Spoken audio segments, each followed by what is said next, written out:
their lives for Jiu-Jitsu for the last 80 years, 90 years, you know, we are today seeing the fourth generation of the Gracie family that learned Jiu-Jitsu from the patriarchs of the family, from Carlos and Hiro. Many people don't know, but all of the Gracies, or most of them, they're black belts in Judo, which is a stand-up style, and most of the Gracies had competed in wrestling. Right now, like my good friends, Professor Hollis and Igor Brace, they're training to compete in wrestling, like elite level, wrestling, pure wrestling.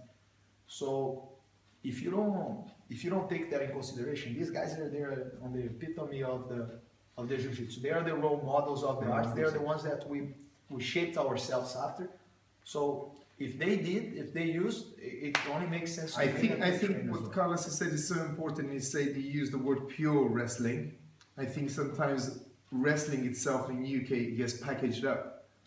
So just basing on, say, just double leg. Wrestling is not just double leg. I think for us to understand the pure side of it, then we can filter it, then we can apply it. I believe Master Carlos's older brother Hollis competed in pure wrestling.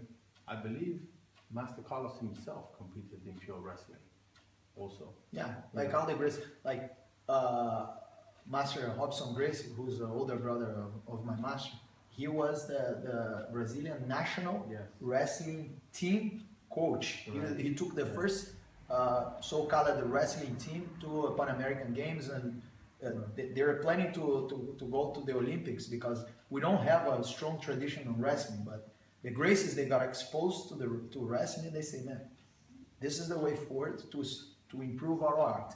And the genius mind behind that was Halls Gracie Sr., okay?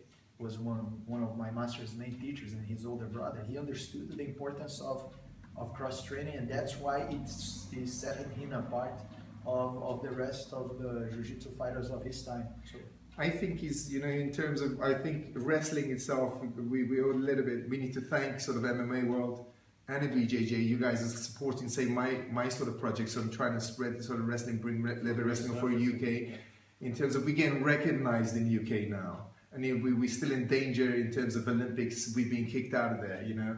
I always said, I understand in terms of business side of the viewing side is taking wrestling out of Olympics is a bit like taking Shakespeare out of English. I think it's atrocious. There would be no Olympics without wrestling. The main reason the Olympics exist is because of wrestling. So it would be